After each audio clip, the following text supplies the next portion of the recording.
Hello, everyone. My name is Dylan Bile, and I am the president of the UIUC student chapter of BMES, and I'm a senior in bioengineering at U of I. Hi, everyone. My name's Emily Floyer. I am a junior in bioengineering, and I am the vice president of our student chapter at U of I.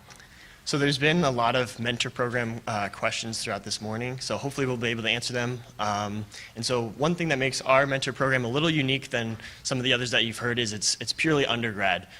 So we have a very large undergrad BMES involvement, and so that's kind of where our mentor program stems from and what we really focus on. So our mentor program is actually fairly new as well. So we're in our third year this year. And this past year is where we really structured it. So our first year was kind of a beta, a test. This last year we really structured it, and this year we're going off of that structure as well. So yeah, that's what we'll talk about today. Yeah, so we're just going to walk you guys through where it started and sort of the structure that we use right now, some of the different aspects that help us really organize it well and where we hope to see it. And given how many questions you guys have, I'm hoping that you guys can take some of this stuff back and implement this in your guys' chapters. So we saw a need for a mentor program, like I said, around 3 years ago. This is kind of done inherently in our chapter just through connections from underclass to upper class students. They would come in their first semester and say, oh, what classes should I take? What track should I specialize within bioengineering? Just basic adjustment to college questions, what's the best place to eat on campus? Those types of things. And so we really wanted to make a formal program through this where we can connect upper class students, so juniors and seniors, to lower class, specifically freshmen. And so that's what we have done. And so this program is led by two of our members. They're not in the executive board, but they're under the social committee. And they have titles, and we found that having more like a leadership duo is really helpful because we kind of want to have one junior and one senior level and one junior or sophomore. That way the continuity of leadership is present so that when Liz graduates, that Rachel will kind of take over her position and we have someone new, just so there's not a turnover when someone graduates, and we can kind of have that knowledge transfer there. Anything else on that? Okay, so the application process to gather our mentee and mentors is not very, official in that we take everyone. So that's a big thing for the mentor program, is that we're taking everyone, and a lot of what we're gauging is interest and sort of how we can best facilitate those relationships to give our mentees exactly what they want out of the program. And with the way that we do the application process for the leaders is through an application process in the spring before the fall when that mentor program would begin. So in that way we are gauging, what ideas do you have for the mentor program, what sort of time commitments do you have, so that we're really able to pick the best leaders for this program. And again, with the mentor-mentee pairs, we're more looking at what they want to get out of it and then being best able to match those across the mentee and mentors. So the way that we structure the mentor program is with, we used to do it, so the first year that we sort of structured this was with a mentee-mentor pair. And our membership the first year was 36 members in this mentor program. And just to give you some sort of gauge of our chapter, we had, in that year, about 110 total chapter members. So it was a pretty good chunk of our total chapter. And the way that we did it was we had a pair of mentee-mentor, and then we also sort of further broke them down into colored teams, which basically gave the mentees another opportunity to meet other underclassmen as well as other upperclassmen to sort of get more perspective about different research on campus, different opportunities, and just sort of better foster relationships within our society. And this year, we really grew a lot, and we'll talk a little bit more about why our sort of program has been successful in such a short time, but we almost doubled our membership in the program, where our chapter membership only went up by 40 people. So the way that we did it this year with that huge growth is we had sort of mentee groups of 3. So we would have, for example, a senior, a junior, and a freshman, or sort of a different gap in the ages of our mentor group, so that you sort of saw all of these different perspectives again from the different people at their different levels of their academic career. So, and then further, we broke them down into, again, colored teams. This year, there are 9 people per team, and this picture that you see is the first challenge this year was just to take a fun picture with your colored team. So this is the orange team in front of our alma mater. But yeah, sort of, just to preface the rest of this talk, the biggest thing about our mentor program is that it's really fun. And within our program, and I'm sure there's a lot of your programs that your bioengineering programs that aren't that large yet, we're the same way. And within BioE, at least at U of I, if you're not in the mentor program, you're missing out. And that's something that's known among the freshmen that are coming in, and that's something we're really trying to keep up, is that it's really fun and people get really excited about it.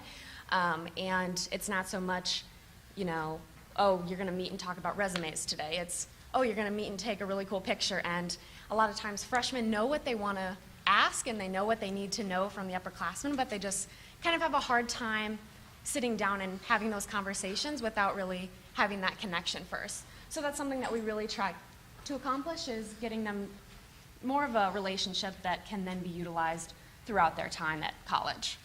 Yeah, and I think one thing that's really unique is having the color team distinction and then also your triple or your pair.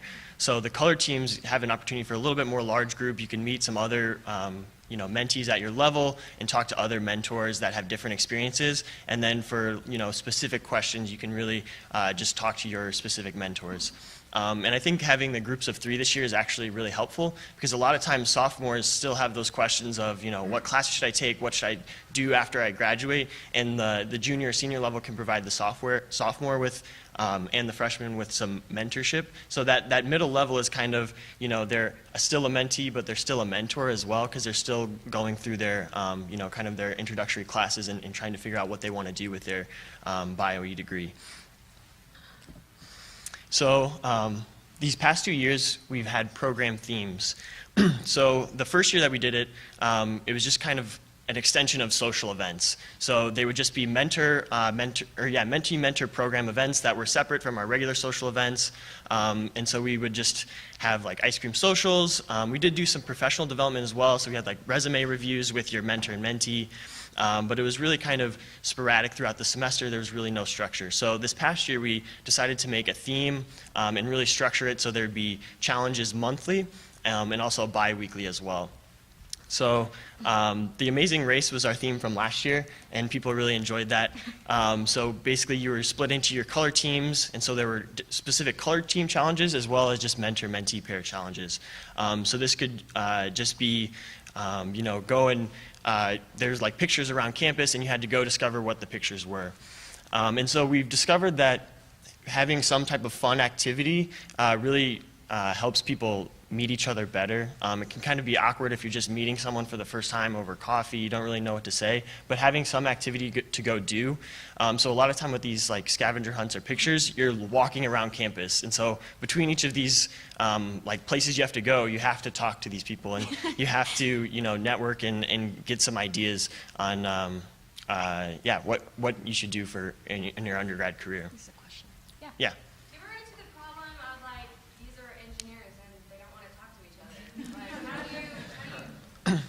So that's kind of, we try to do fun events.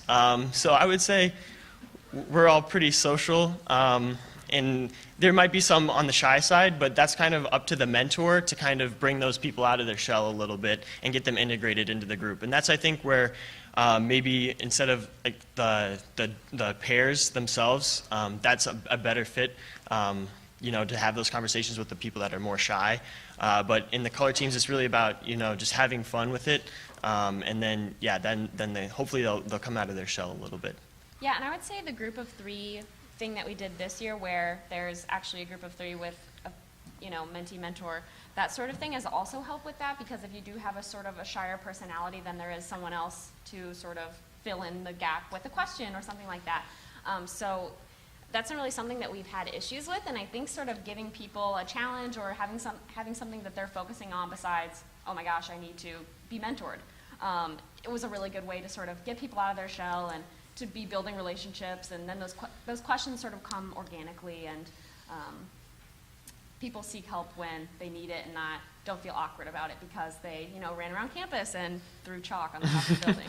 So yeah, I hope that answers your question. In terms of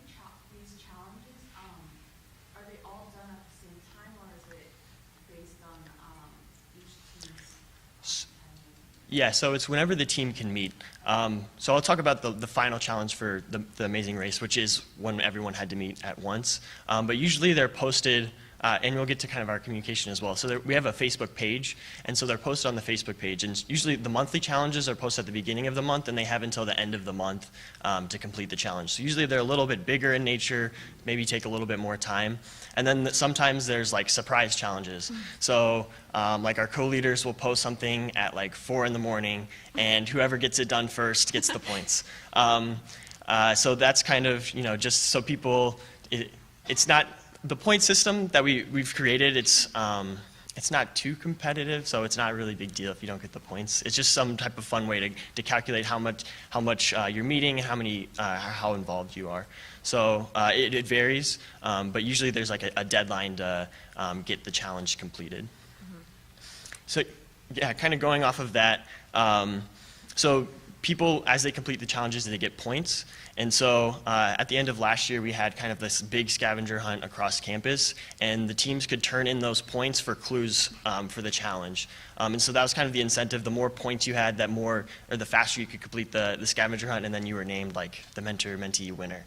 We're thinking about a trophy for this year. Yeah, it was just bragging rights last year, but we might get a trophy.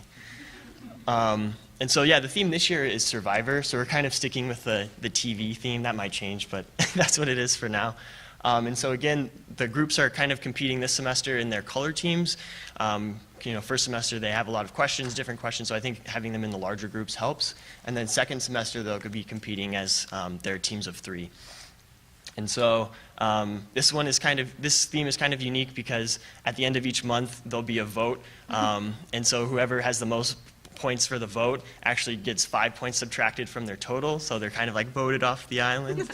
But they're still involved with the mentor program. But it's just a fun incentive, and we'll explain how you can get idols for immunity later. But that's kind of how we structure it. And then at the end, the top 4 teams with the most points, they'll have a presentation on why they're the best mentor pairs. And then the other teams will vote, kind of like the tribal council. So that's our plan for the end of this year. Yeah, so we use a couple different avenues to organize this. Like Dylan mentioned, we use Facebook pretty heavily. So we have a Mentor Program 2016 page where everyone in the Mentor Program has access to that page, and challenges get posted there. And we also will post our challenge completion pictures there.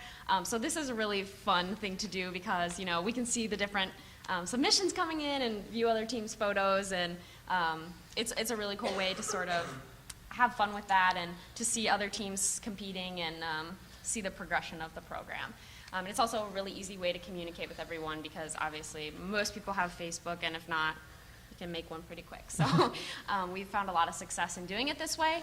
And we also will utilize GroupMe for the final challenges so that the leaders of the program can directly access the different teams and send them clues, send them challenges, and we do it that way. So between those few different things, we've found that organizing it is pretty easy with college students at least.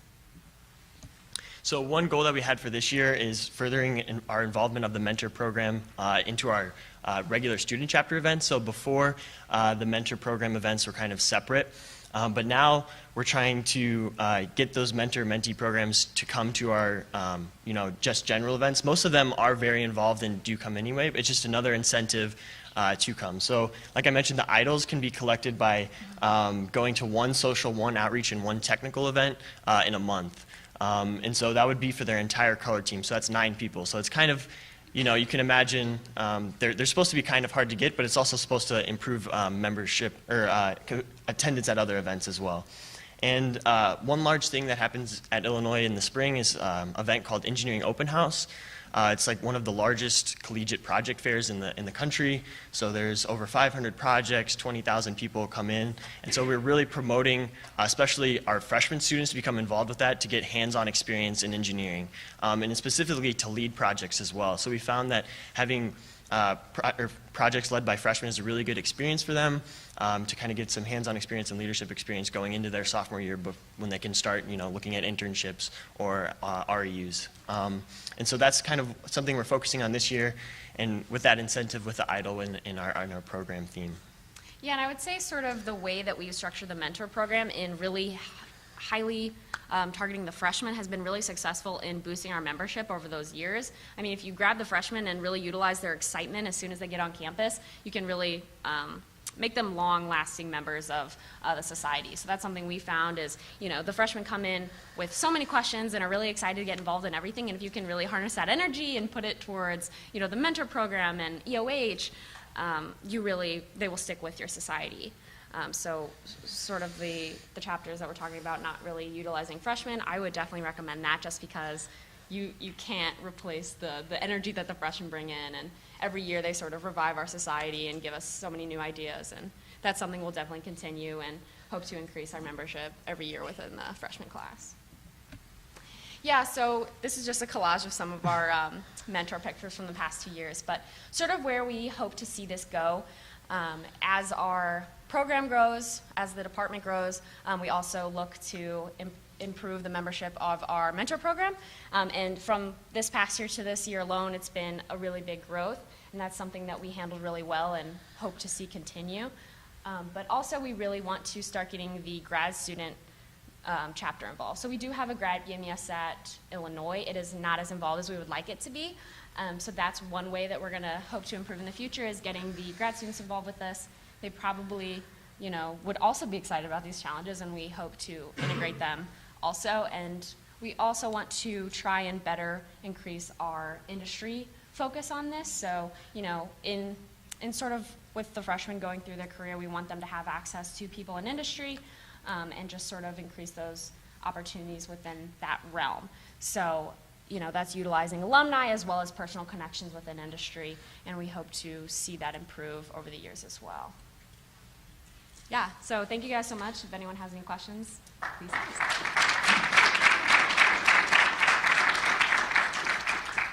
You said that you target the freshmen. Can you talk about some of the ways that you let the freshmen know this program exists, and you go to classes, stuff like that? Yeah, so on our very first general meeting, we advertised the mentor program. So I think it really helps to get the co-leaders established in the spring before the year starts so they can plan for everything in the summer. That way, the very first week of school, the freshmen know about this program and we're advertising it immediately.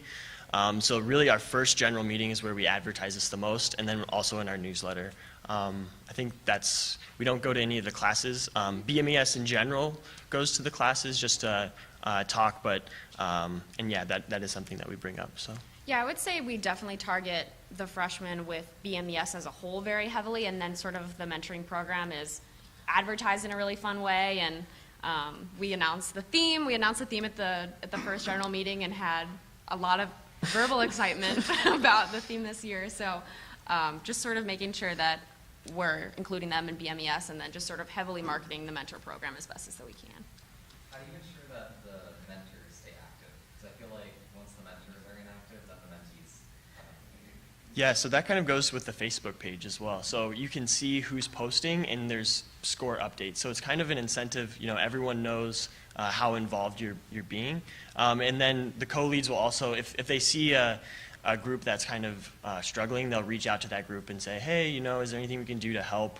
Is it just a time issue? Is it, because people do get busy, but it's kind of reinforcing everyone is applying to become a mentor, so everyone kind of has the expectation that you'll continue that throughout the year. And so it's really just a conversation, hey, you committed to this and you need to follow through. So we haven't had too many issues with that, and that's something improved, but yeah, kind of having it on display for everyone to see on the Facebook page I think helps. And I just think sort of the way that we have it scoped out to be something really fun. People really like it, and we like to say that it's not too competitive, but it gets pretty competitive. And with the Survivor theme this year, there's been some strategic challenges, and people are, staying up till midnight, are like, oh, we're going to do this at 11:55, and then at 11:59 we're going to do this. People get really into it, and so because it is that way, we don't necessarily have as many of those challenges. So yeah, that's another suggestion, is to make it really fun, and the mentoring will sort of happen on its own, we found. Yeah. In terms of planning on your part, how long does it take, over the summer or just? So yeah, we can speak for Liz and Rachel. it's really just the timeline and kind of getting new ideas. So they'll just set kind of their timeline. So they have a timeline for this year established. That's how they kind of know with the theme and everything.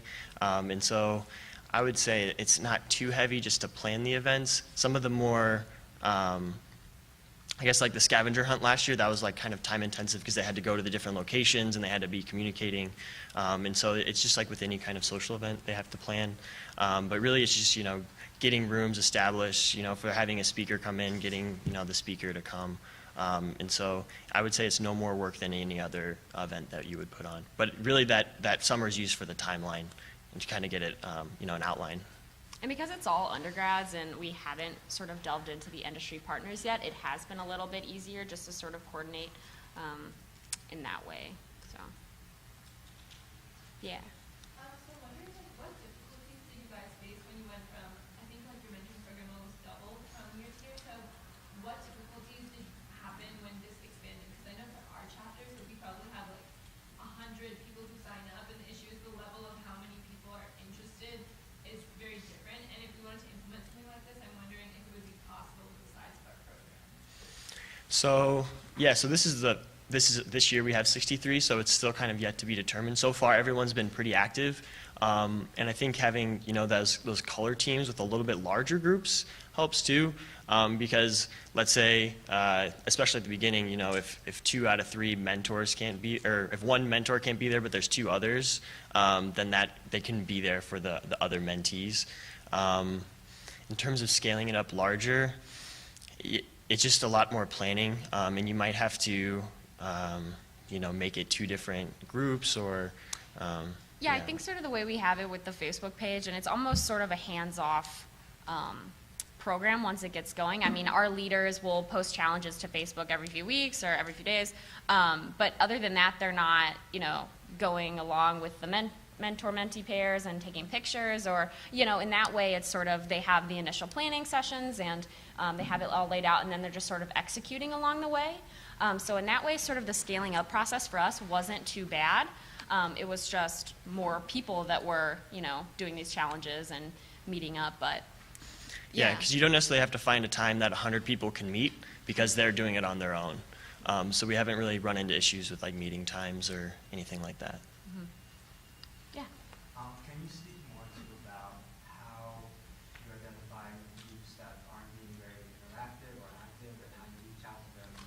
Because at UC Davis this past year, we also did some sort of mentor-mentee competition where we had a weekly task and we had the members submit photos and then they completed the task at the point. But what we found was that there were certain pairs that would regularly stay active and they were the only ones who were doing submissions and other groups weren't being as active. We do like one every few weeks. So what kind of strategy do you have to really engage with mentor-mentee pairs who aren't being super active? Yeah, so that's just that conversation like I kind of mentioned before. And last year we did have a few mentees or mentors that kind of were like, oh, I can no longer do this. And so those mentees, it wasn't really fair to them, so they got put onto other teams. And so they became teams of 3. So I think it's really, engaging those mentors that might not be as active because that's really not fair to their mentee. So just, trying to pair them up with someone new or, just having that conversation as early as possible and just trying to frame it as, you're really supposed to be helping these people grow and learn and you kind of committed to this. And so with, kind of our scoring system, we can easily identify who's not meeting regularly. And I think the competition helps too. I know you mentioned it was a competition, but I think our chapter's been pretty competitive with it, and that's helped. But just really having those conversations. Yeah, and I would say, I think this kind of, you might have mentioned it in a different question, but sort of the way we have it with the groups is really helpful also because like Dylan said, if one of your mentors can't be there, you can still have the team meet and take the picture, and you still get points for that. So just sort of breaking it down beyond just a mentor and a mentee, sort of having a group atmosphere. Not if everyone can't make it, obviously that happens in college, then you're still able to meet with people and still stay active in the program and stay engaged in it. Yeah. You mentioned you have an application process for the mentors, which Mhm. means that you would have a set number of mentors before you knew how many freshmen would be interested. So So that's for mentors and mentees, both. So it's really just, it's not really an application, it's more of just a classification. So that's how we pair people up. It's really just to gauge their interests and to see what kind of their interests are after school, what they're doing in school. And so we've been lucky with the numbers, so they've worked out pretty well between mentors and mentees. There's a few this year, obviously we didn't get, perfect junior, senior, sophomore, and freshman. There's a few just junior, senior, and then 2 freshmen. But yeah, that's how we've done that application process. So there's not, it's done at the same time. So we just pair them up.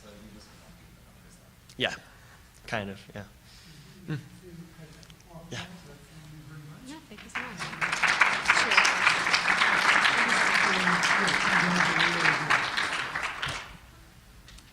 Okay, I hope some of you got some important information and directions.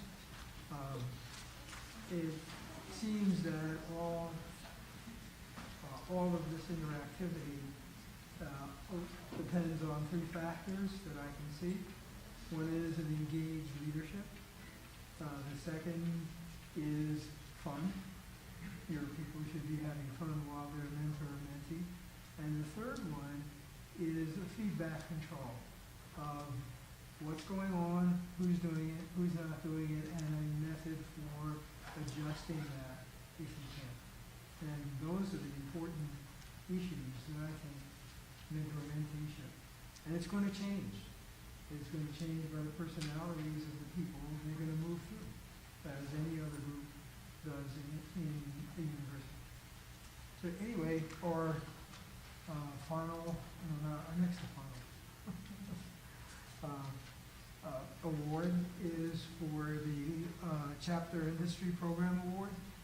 And the Chapter Industry Program Award is presented to the BMES Student Chapter that's highlighted their outreach with local industry by providing reports that document the chapter's activity. This year's winner is Ohio State University. Thank you. Thank you. So, let's get this up.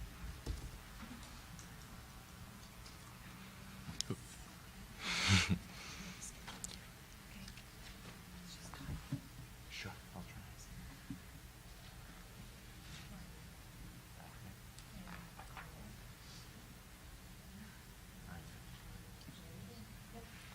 Okay.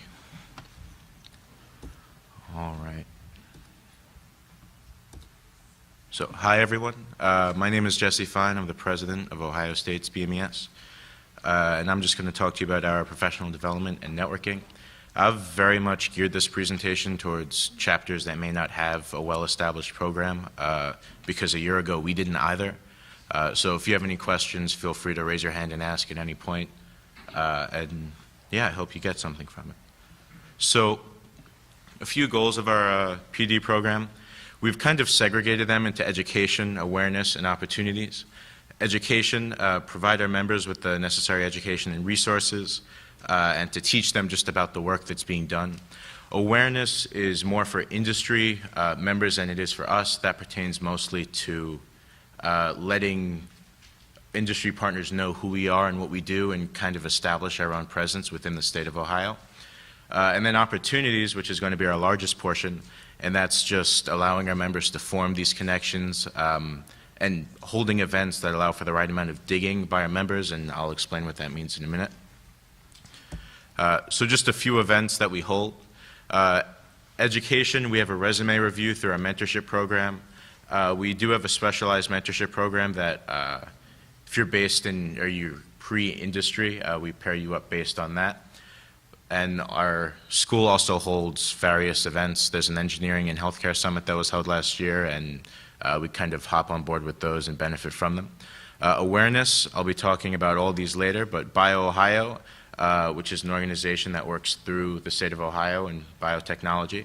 Alumni, Ohio State's BME External Advisory Board, cold emails, and professor connections.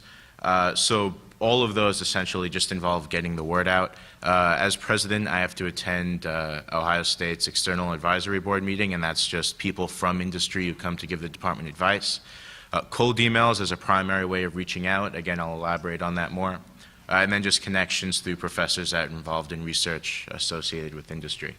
And then for opportunities, which is going to be the largest portion, networking night is our own little career fair. Industry visits, where we'll take our members on a tour of local industry. Shadowing is very similar to industry visits, but it's more of a one-on-one experience to kind of form a more personable, just a deeper connection, and if you want to maybe interview the rep you're shadowing. Our Industry and Research Symposium, which is just a symposium we have at the end of the year. Last year was its first year. We had about 125 people show up from about 20 to 25 different companies. Committee and coordinator roles, that's just helpful to get, the few that really want to be involved, just get them those opportunities so they could help contribute to what we do. General body meetings. So our once-a-month meetings will generally have a speaker from industry or academia, and that's just more so to teach them about what can be done, and a lot of people kind of utilize that as a networking opportunity after the fact. And then company information sessions for those that want to recruit through us. So I want to talk about just the two biggest dilemmas that we faced, and likely they're common problems amongst other chapters. So I'm going to just mention them here, and then I'm going to talk about how we attack them. So the biggest issue is definitely going to be company interest. How do you get companies to show up? The common ways of doing so seeking out common channels through an organization that they're involved with. Emphasize the benefits of BME. A lot of times you get the old song that's a jack of all trades and a master of none. That's definitely not always the case. Just teaching them that and finding a way to get that into their inbox or let them know that without them throwing the email away. And then assume all planning and sources of aggravation. So the companies they just have to show up and eat free food. And then what type of event to hold. So a digger, and this is a concept that we came up with, it's a bit abstract, so bear with me. A digger is a student who does his or her research before an event, shows enthusiasm, and follows up with any companies or reps they spoke to appropriately. They're great, but they're a bit rare. And an event that we call independent is a good way to think about that is a career fair versus an info session. A career fair, you have companies in booths, and the students are expected to go up and reach out to them and show their knowledge of the company. Whereas an info session is one or two companies lecturing to a group of students. So a digger would really excel in a career fair environment because they've done their work, but maybe the general population won't as much as a digger would. And an info session is where everyone's kind of going to have that same level of benefit because everyone's learning and everyone's getting involved. And the key here is that companies want diggers, but that could be problematic for a lot of student chapters because if you only hold events that require students to do a lot of work beforehand, you're going to lose interest fairly quickly because as much as we know that you have to put the work in to get the results, that's not something that students want to do. So kind of finding that balance there is going to be really important for setting up a good chapter. So I'm going to go through the process of how you would hold and organize any sort of event. And again, any questions, feel free to interrupt me. So the primary benefit, or not benefit, but the primary task is good housekeeping without a doubt. You have to keep every email sent, every email received. You have to document everything. I think it was Clemson that said it's essentially starting over year after year because there's no documentation. That is exactly the case with us. So how-to documents are essential. Google Forms we love to use to take surveys of our students and attendees. It's just a great way to make sure everything is where it needs to be and that there's nothing falling through the cracks because it's undocumented. So the next step then is you have to establish a purpose. And the primary purpose should be able to attract three distinct groups. Industry, why should they come to the event? Most of the time that's recruitment. Other times common causes is just to educate. We had a few companies reach out to us that want to hold info sessions just because they have something new and exciting they want to mention to students. Why should members come? Events that serve only to educate themselves fall short in terms of attendance because, again, you need to give the students a way to benefit themselves or better themselves through connections as opposed to just education, or else they're just not going to see the value in it. And then the third one is funding. So this is going to depend greatly on your source of funding. We oftentimes get funding through our Office of Student Life, and there are just certain hoops you have to jump through to make sure that everything is in order there. Okay, so an event format, that's also going to be one of your first questions that you have to ask yourself. There are a few fairly generic options. Symposium. So a symposium is going to be many companies and many students. It's a really good option for large events because companies don't have to do much work. And it's also a good option for us because you can kind of kill two birds with one stone. If you do something, if you do a piece of work for one company, it'll probably apply to most of them. And the symposium would consist of maybe a poster session or panels throughout the day. That would be a much longer event. Booths is going to be if the whole event were an exhibition or a career fair, that's good for many companies and many students. That's definitely going to line itself with the most opportunities. A resume review or a company-led educational seminar, that's good for a few companies and a few students. We were reached out or GE Health reached out to us to hold kind of like a resume review. And it's a really good way to get those opportunities for a smaller amount of students. And those companies also really like it because they're staring at resumes all day from the people that want help and presumably therefore care. Information session is going to be the best for one company and many students. And then an industry tour or shadowing is one company, few students. And a lot of these are also dependent on how well you know that company and through what means you met them. Industry tours and shadowing are going to be really rough for a cold email or a connection you form through a cold email because that requires a lot of work on the part of the company. So we generally reserve those for people we have really good relationships with. So the key here is that your purpose and anticipated size is really going to be telling of the layout to go with. And then from there, you have to look at your budget. It'll always be more than you expect. Not sometimes, not often. It will always be more than you expect.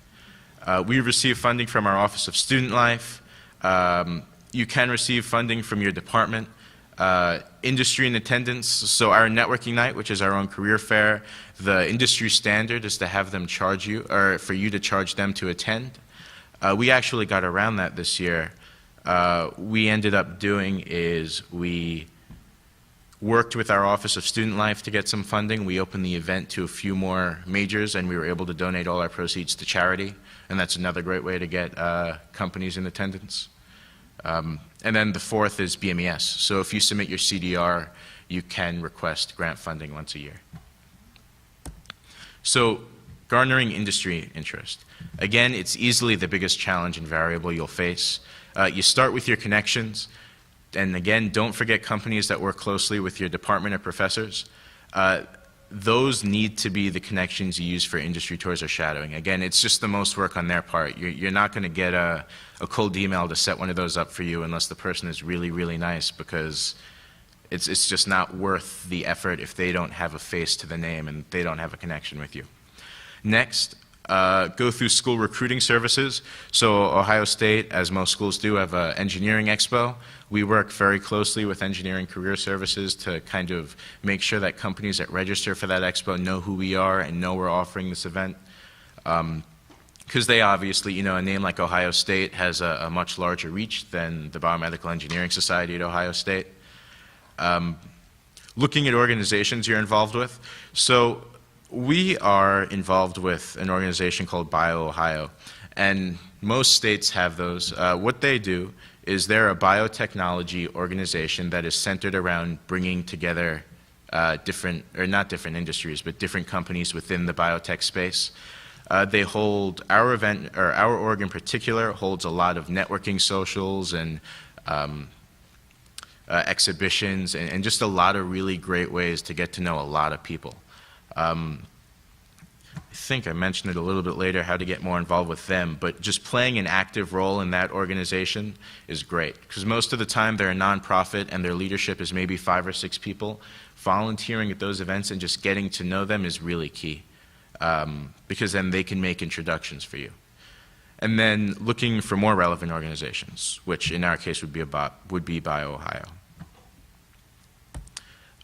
So what do you do if you lack these resources, right? Let's say you live in a state where there is no industry-based organization, or you just don't have those connections to start with.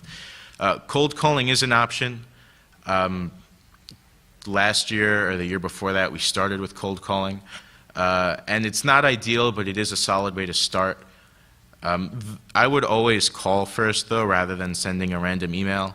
And the few keys there are to target the appropriate audience. So if you speak to the wrong person, they're just going to not answer, or they're just going to forget who you are as soon as you hang up. Make sure you're speaking to human resources or college recruiting, or just whoever the relevant party is. The best way to do that for larger companies is you just call the operator and they'll direct you appropriately. Or you can we've kind of gotten in the habit of using LinkedIn as a way to navigate through different companies and find out the right people through there. It's a little stalkerish because it tells you who's looked at your profile, but if it helps, BMES. And then, so if you do email after you talk to them, explain briefly who you are, what your org does, and what you hope to accomplish. Be polite and succinct. Succinct is really important. I don't think we've sent a cold calling email longer than 3 paragraphs at the most. It's just the difference between them saying, I'll get back to this later, or I'll read it now, and if they want to get back to it later, they're not getting back to it. And then once you get a contact, talk to them over the phone and follow up with an email. Following up is generally better because there's that name recognition. And name recognition is really key in terms of, again, getting them to open that email and decide to read it now as opposed to later. So, as I said, when you're going through another organization, it's really important to get actively involved. When we first started getting involved with BioOhio, and these orgs generally offer student organization memberships. It's really, really cheap for the year. I think ours is $150. You have to get involved, so I volunteered for an exhibition, I volunteered for a social, our professional development chair went to a few events, our vice president went to a few events. It's just key to make sure they all know your name and know who you are. And again, once they know who you are, you get them to introduce you to these companies. Once you have a list, again, I want to highlight that you have to identify the most appropriate contact. If you're, let's say, a social development chair in your organization, and you receive something regarding professional development, you're going to forward it to the right party because you're a small org, you all know each other, and you all care. A big company like L'Oreal or Accenture isn't. The chance that they know the right party is really slim, and just sending an email out won't get you anywhere. This was kind of the biggest misstep we had in setting this up. Either it's from a lack of not identifying the contact well enough, or just not putting in the effort required to do so. It's definitely a key in sending out cold calls and reaching out through other organizations. And again, don't undervalue the benefits of a phone call or leaving a voicemail. Most people, my friends tell me it's really weird that I like to call them, and it probably is if I want to talk to them. But phone calls are just so much more beneficial than an email or any other form of communication. And I was surprised to learn that companies will respond if you leave a voicemail most of the time. I thought that was just as invaluable as an email, but that's not true. And if you find yourself limited by time, just identify a few top candidates that you really want there, and go from there. You don't have to call 100 companies, but if you want to call maybe 10 or so, that's definitely an option. So keeping everybody happy. Logistics emails to companies and students are really important. So you ask if companies require any special arrangements. Don't spam students with emails. We thought they'd like to hear what we're doing and how it could benefit them. They don't. We try to keep it to a max of 3 emails a week. Other than that, we actually receive complaints. Arrange ride sharing for students for industry visits. Arrange parking reimbursement if necessary, and then sufficient advertising is also key. Something that's often overlooked is if a company attends your event. That's not necessarily true. A representative or two is going to attend your event. A representative of a company, if you're there, or if they're there rather, and there's no food or there's no water, or they have to do something themselves, the opportunity may be valuable to the organization, but they're not going to return if you don't accommodate them. They're the ones that tell their boss whether they like the event or not. That goes into much more detail than were there prepared students and did they like what they see and did the company get a lot out of it. Because, again, their first priority is going to be if they want water, you have to get them water. It's just prioritizing for them. And then food may not be necessary, but drinks and water are going to be important. But free food is probably why a lot of people get involved. So get that if you can. And then again, I'm going to end with good housekeeping. Post-event surveys. So Google Forms is a great way to do this really easily. It takes 10 seconds to make a survey. You ask them, did you like the event? Were there any problems? What could we do better? Would you be interested in learning more about what we do or other events we plan to hold? Was the location convenient? Because that's actually, whether BME, you have the option to hold the event if your university has a hospital in that area or an area that's more accessible by students, especially grad students versus undergraduates. Location could be really important. We actually hold our networking night, which is our career fair, the night before the university's engineering career fair. And there are 3 different networking nights going on at the same time. And we kind of differentiated ourselves by getting a location that was a bit different, that was really accessible to grad students, and then just going from there. So location is much more important than you'd initially think. And then to students, was it valuable, and what type of companies would you want to see next time? And then again, that how-to is really, really important. If you document everything well, what you did well, what you didn't do well, what needs to be done better next year, for instance, next year we may not want to use the word networking night, or the name networking night, because they were all named networking night and we had volunteers going to the wrong event. Again, cater to your students, because if you don't explicitly say it's in a building 1,000,000 times, they're going to the wrong building. So mention the roadblocks that you faced as well as potential solutions. And thank you. One more thing I wanted to mention that I didn't is that we also have a resume drop on our website. We actually opened this up just last week, so it's very experimental. But on our website, we do have a place where members can upload their resumes, because we've received requests from companies to give out that information. That's something interesting to start looking into if you've received similar requests. And yeah, there are just a few roadblocks in terms of if someone wants your resumes, you have to make sure that they are who they say they are. And not some guy trying to figure out the addresses of 150 random people who major in biomedical engineering at some random university. But yeah, thank you. And then, any questions? Yeah.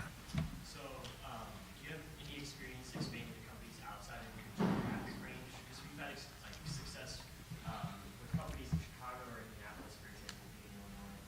I'm just curious if that experience. Yeah, so our networking night is definitely more of a local thing. It's mostly Cincinnati, Columbus, Cleveland, and Indiana. And, our industry and research symposium is much larger. That's a collaboration between us and our graduate student association.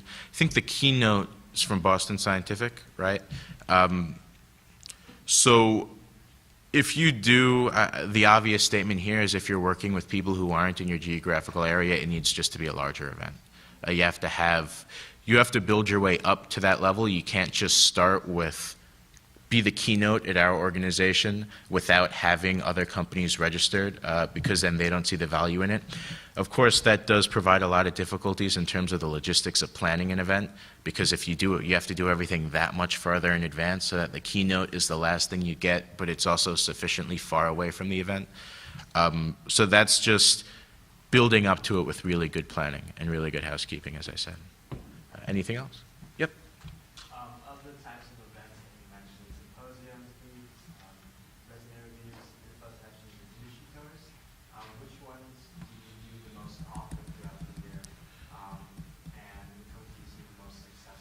Sure. So I forgot to mention, education is an area that's often undervalued, and we want to kind of improve that because that was also in our company feedback from our networking night. But most success amongst their opportunities specifically, or everything? Amongst all your. Okay. Networking night was an unexpected success. We had 14 companies, and this is our first night holding it or first year holding it in the format that we did. Industry visits was actually, so a lot of times you'll be capped at 5 or 10 students, and we were expecting interest to really go beyond that. We were kind of disappointed that it doesn't, and it pretty much levels off. IRS, we are holding it for the second time this upcoming year, so I'll let you know, but it was pretty successful. 125 people over 20 different companies. And yeah, again, the success is really you're only going to have a few people that really benefit from something. And again, that goes back to the diggers and committee and coordinator roles. So if you're looking for an event that has the most amount of success for the most amount of people, that would definitely probably be the Industry and Research Symposium or information sessions. Mm-hmm. How many times a semester are you holding events like this, and do you have a time that works better, or you notice when people are So we let them decide. Again, the primary thing here when working with companies is assume all of the aggravation. We let them know in advance, this is something we want to do. Let us know when you are available. From there, so we pull them, then we pull our students for a date, and then we pull our students again for a time. Let them decide. The more decisions you make, the more people you're excluding. Kind of a follow-up to that then, with all that polling back and forth between companies and your students, customers and students, how much time do you guys give yourself to plan these events? So networking night, again, this was its first year in its current format. So we started planning this probably in May. I know over the summer, for me, it was about 30 hours a week, so it is a big time commitment. Again, it's just giving yourself as much time as possible so you can assume any aggravation from the company because nothing ever goes the way it's supposed to go. So the earlier, the better. A lot of times, because you don't know the aggravation that companies have to face in terms of budgetary constraints or requests for travel or anything like that.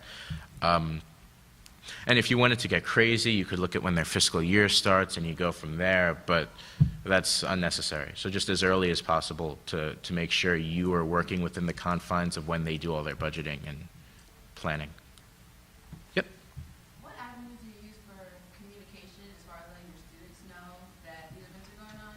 I know our chapter we send emails, and if they're too long, students won't read the emails. So what do you guys use? So we have a email, of course, Facebook, Instagram. What else do we have? What? Twitter. The tweeter. Emails are the best way because it's just the most amount of information. We like to think to ourselves that they read them, but we know they probably don't. So again, limiting yourself to 3 items a week and keeping it very concise. The president before me very much so instituted like a bolding and color coding scheme just so their eyes are directed to the most pertinent information first. So if you bold free food, they'll probably read the rest of the item. So just knowing what'll get them to read the whole thing and emphasizing it thusly is very important. Justly. Anything else? Yep. I know you talked about some of the ways that you get these industry contacts. Mm-hmm. I know your program's relatively new. Looked into alumni and what it's like afterwards. We haven't used alumni as extensively as we probably could be utilizing them. That's something we're still yet to look into. We had a lot of success with BioOhio, so it wasn't 100% necessary at this, planning for networking night, but we'll probably reach into them in the future. Unless, can either of Bernie or Q, can you comment on anything we've done with alumni? We've actually had one alumni reach out to us for... Right, that was... our work with GE Healthcare is an alumni reaching out to us. I forgot that. No? All right. Thank you guys for your time.